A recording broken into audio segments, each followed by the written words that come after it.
Arc calibration. Press the menu button to enter the maintenance menu.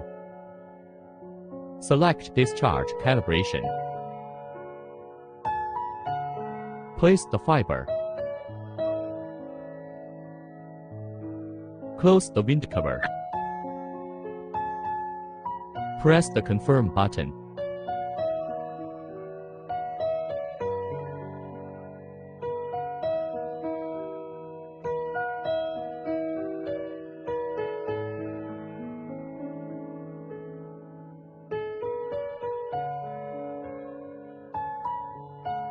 Recut the fiber.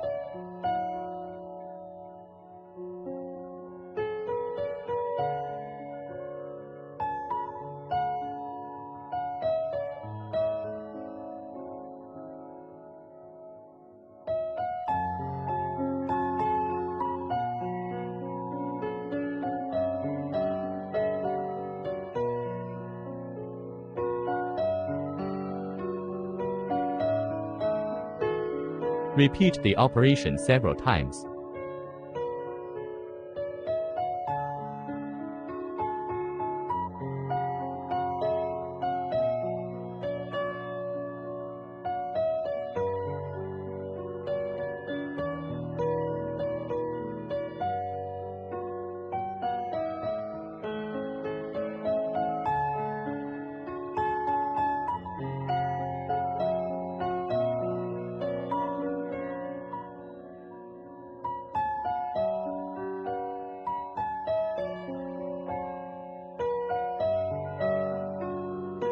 Until the screen shows complete.